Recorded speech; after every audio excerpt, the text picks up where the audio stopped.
What is up, boys? Today I'm going to be showing you a very nice Airi jungle gameplay. We're going to be using a Mad Neil's build that he used in AWC when he played her a couple times. Now, of course, with the new patch we got the new enchantments, and AWC was on the old patch. So I'm basically using what I think is the best for Airi. Of course, the main enchantment fits her really well. Whenever you use ult, you get damage reduction, you get cooldown reduction for your other abilities. And of course, you know how Airi plays. Maybe you throw your S1 and then you dash in and then you ult and then you can refresh those abilities. So I do think this enchantment in particular buffed Airi really hard. However, I still think in side lane I wouldn't really recommend playing her, because in side lane, as you can see this game, I have a Florentino. What is she gonna do? What is she gonna do to Richter? A lot of picks in side lane are just really strong, like Varus. So many really strong heroes in side lane that she just can't fight. So I do think if you want to play her in this current patch, I would go jungle with her. Even though she's also not the best jungle. There's way better junglers like Murad, like Nakrov, like Enzo, like Rourke, a lot of stuff currently, Darcy as well. So, however, I do think she is still pretty decent. Like, she's definitely usable. With the new patch, she got way better than she used to be. So yeah, if you really enjoy playing this hero, like I do, then definitely try this build, try her in the jungle, go full AD. Remember, a couple patches ago she got changed, so she shouldn't go tanky anymore like she used to. She used to go bruiser type. Now she should be pure damage. It just works the best on her. And you can see we already picked up 1 kill, so we're already in a very good place. We're snowballing. My blue respawns, so we just want to go to the whole jungle again. We are using the skin, of course, really nice skin. That's why I was playing the hero to begin with, to be honest. But yeah, we're gonna go very standard, just like Neil did. He went full AD, and as I'm saying, it works the best on her right now. And this is a very nice team fight, because we hit both their carries with the ult. And you can see my S1 is already up again, my S2 was already up as well. We can slow him, and I think we pick up this kill as well. He tries to dodge, but I can just pursue him. So yeah, very nice team fight there. I just saw the opportunity. Instead of just going to my red buff, I immediately we get him as well. Nice, very nice. Now we're already 4-0 after 3 minutes. So very I wouldn't say lucky, it was well played, but the enemies just didn't expect a jungler to come that can just jump like 15 times, right? She's very similar to Nakrov. Of course, Nakrov is better in my opinion because he clears the jungle just way faster. This is one of her issues. She doesn't have that fast of a jungle clear. So that is definitely the thing that drags her down. But other than that, she's very similar to Nakrov because she just has so much mobility in her kit. And she has an AoE CC ult as well, just like Nakrov. So you can compare them. You can compare them. I would see her as a worse version of Nakrov in most situations. However, that situation right there was really good for us. So we got the 3 kills. And now we are really juiced up. And yeah, I would definitely recommend trying this. Do we die here? I think we have Death Sickle as well, so I'm not afraid here. Now this game was a couple days ago, so I don't remember if I had the Death Sickle here, but I'm pretty sure I brought Death Sickle. Yeah, we did. There we see it. I almost died to the minion. I thought I can tank 1 more hit and then it would die, but I guess not. There goes the Death Sickle, guys. Good one. But anyway, it's fine. We're allowed to make mistakes, okay? We made 1 mistake there. That's fine. Now, as I said, very important, you just want to keep clearing your jungle. As you hear in Zane's videos as well, probably. You just want to keep clearing your buffs whenever they respawn, and you want to time them. As I mentioned a lot of times, whenever the buff runs out on you, 20 seconds later it will spawn. So yeah. Now I just want to poke this tower.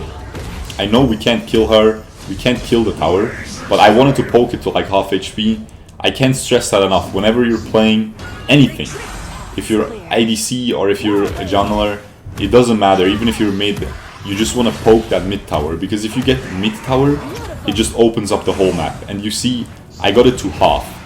So this already, like one more of these pushes and we'll get the mid tower, and then the enemies lose so much vision in the middle of the map. So we can just invade their jungle from like both sides essentially. So yeah, very important to poke mid tower whenever you can, just like that. Now I'm pinging her back because she's getting ganked, but I know I can follow.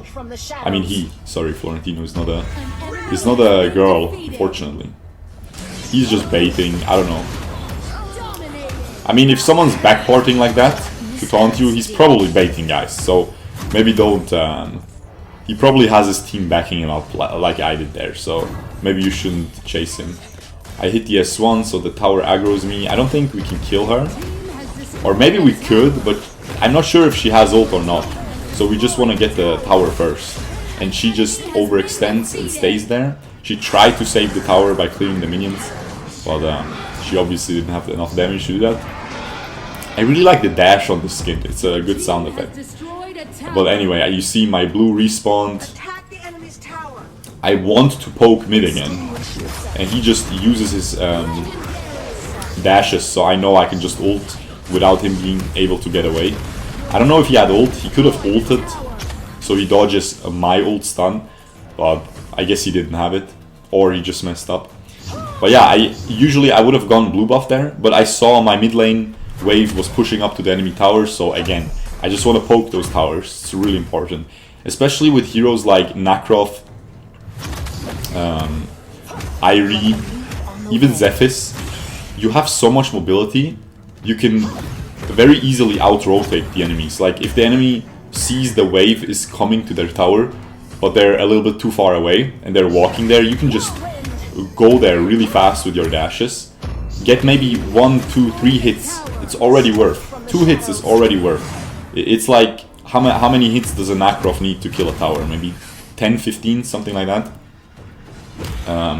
Of course the S2 hit does a lot of damage, so just even poking the tower a little bit. You can see a very high level players, in Honor of Kings for example, when they play Nakrov, they just try to get tower poke as much as they can. Now this is a very good trap. I walk into the enemy jungle without them seeing me.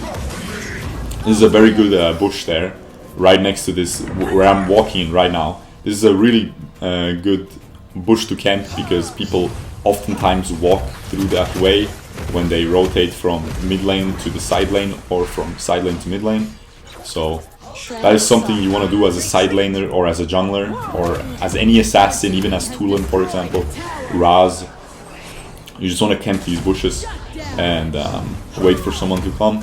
And here I see everyone backed out from the enemies, so I can just get that tower real quick. You can just backdoor that. Now I finally want to go dragon. I have to say I didn't take a lot of dragons this game. We probably could have taken more, so that's probably a mistake I did. But I focused on towers, so I guess it's fine. Towers are always more worth than a dragon, because towers give you the map vision, right? You want to go push tower first and then get the dragon, because the tower, when your wave is pushed and the tower is gone, the enemy tower, your wave is going to push into the enemy enemy territory, and they have to defend there. They have to get that farm, and while they are doing that, you have a lot of time to do the dragon. So that's usually what you want to do. But yeah, you can see we're doing really well. This is kind of a stump, but I wanted to upload it anyway because I wanted to show this build that Neil uses, and I also wanted to show the strengths of Airi, I guess, and I also wanted to show the skin, basically. And I don't really play this hero often, so I was glad that I could get a good game, so I didn't fish for another one. So I didn't, yeah. Anyway, now I should be going top to clear the wave, but I guess we just no. See, I couldn't do anything. It's only a Nakrov. He can dodge my ult probably. Lumber is pretty tanky. My team was over diving. I should have just pushed top. I could have gotten half the tower. So again, just poke those towers. That's how you're gonna win. You're not gonna win by only killing enemies. You have to kill the Nexus, right? And here we can just engage and jump out. It's just I'm really fed, and even if you're not fed with this build, you're gonna do a lot of damage to squishies because you're going full assassin, right? I'm really squishy. I can die very fast, but I also one-shot pretty much everything. Even if you're not that fed, you're still gonna one-shot that guy. I mean, I used my S1, S2, and ult, and then I used the last S2 to jump out. If I use the last S2 to proc another Omniarms, maybe do 2 more auto attacks, the Slims is gonna die anyway, even if I don't have that much gold. But yeah, anyway, I hope you guys enjoyed this, and I will see you guys tomorrow. Peace out, boys. Peace out.